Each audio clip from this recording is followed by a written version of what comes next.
Mike, 33, a gente parece que a gente teve outra goleada, né? Teve um jogo aí num tal de um rival nosso aí que parece que é uma das maiores goleadas do derby.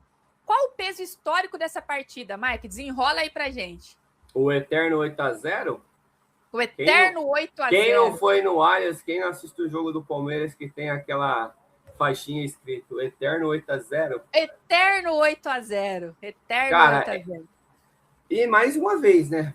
Pulamos o ano de 32, que foi um ano perfeito, e entramos em 33 também, que foi um ano perfeito. Apesar desse campeonato não ter sido invicto, porque o Palmeiras perdeu uma vez só, mas também perdeu uma vez só, infelizmente, perdeu uma vez só, porque senão ia ser de novo campeão. Ia repetir o feito, né? Era 14 jogos, o time só perdeu uma e empatou outra. Então, de 14 ganhou 12. Então, nossa, é muita coisa.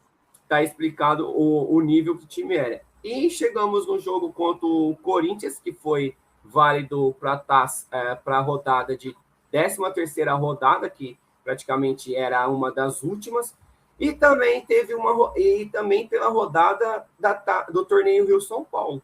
Tinha disso também. É uma curiosidade que eu achei até diferente, porque o time estava jogando contra o Corinthians, mas por 2 campeonatos. Já viram? Exatamente. Naquela época tinha muitas dessas coisas. Tinha muita coisa, né? Vamos lá. Que a gente não vai conseguir entender o motivo. Mas, assim, o Palmeiras enfrentou o Corinthians nesse ano de 33, né, em 5 de novembro de 1933, e venceu o Corinthians por 8-0. Nesse jogo, tivemos um craque também que, cara... E é esse aí da foto, não é, Mike? Parece que marcou 4 gols nesse jogo aí. Esse cara aí, o Romeu Pelliciari. Esse cara é o craque do time. E marcou um poker. 4 gols. E acho que até hoje também ninguém conseguiu fazer 4 gols num clássico no mesmo jogo. Que eu me lembre, tá? Que eu me lembre, não, também. Teve o do Obina, que eu acho que foi um hat-trick, se eu não estiver enganado. Isso. Em 2009, né? Mas 4 não, né, Mike? 4 ainda não tivemos ainda, né? Quase. E aquele jogo do Obina era para ele ter quebrado, hein? Porque o que tiraram de gol nosso, se eu não estiver enganado, acho que ele fez 2 gols a mais ali, que os caras estavam inventando coisa, como sempre, tá? Mas vamos voltar. Normal. O Palmeiras estava escalado com Nascimento no gol, Carneira, Junqueira, Tunga, Idula e Tuf. Desculpa pelos nomes, tá? Que é os nomes meio difíceis de ler. Avelino, Elísio e Gabardo, Romeu Pelliciari, Lara, Engino e Parato.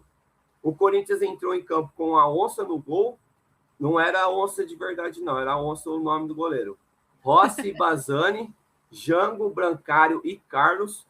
Carlinhos, Baianinho, Zusa, Chola, Galê. O técnico era o Pedro Mazzulo.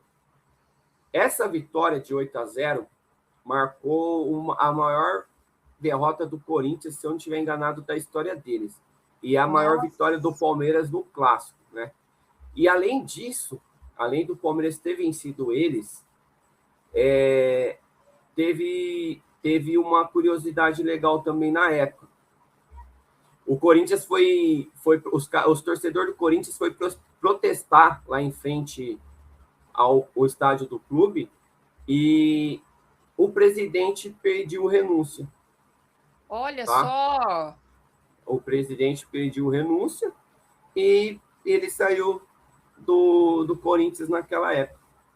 Então, assim, além de golear os caras, que o Palmeiras já tinha goleado eles antes também, colocou uma crise interna dentro deles, desde daquela época, entendeu? Então, você vê como que é um clássico, ele pode te ajudar a subir o seu astral, o seu ânimo, te dar mais confiança, como que pode também te destruir.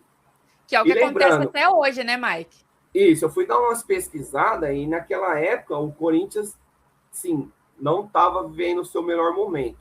Além dessas goleadas que ele tomou com o Palmeiras, ele perdeu outros jogos também aí de goleada. Então, tipo, os caras estavam numa crise danada e era da hora, né? Desde aquela época lá, você vê os caras em crise, quanto mais crise nos caras, melhor. Exatamente. E o Palmeiras acabou de selar a crise, né? Vencendo eles de 8-0. O Palmeiras vindo de um 32 fantástico, entra em 33 com uma goleada histórica. Cara, 8 com a esse 0. fato que você trouxe aí, que eu não sabia, né, da torcida e coisa e tal. Então, a gente pode dizer que o Palmeiras vindo numa década de ouro e o Corinthians afundando num ano complicado. E lembrando, os caras já era mais assim, anos de fundação. Com certeza. Acho que eles são de 1910, eu acho. 10, né? Setembro de 1910, se eu estiver enganado. 4 a mais que nós já.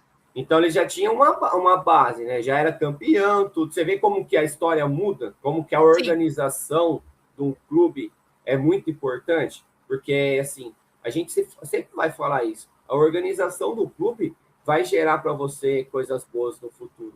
Pode ser que você não consiga conquistar de momento, mas a organização, cara, te mantém em alta por muito tempo. E essa década do Palmeiras foi alta.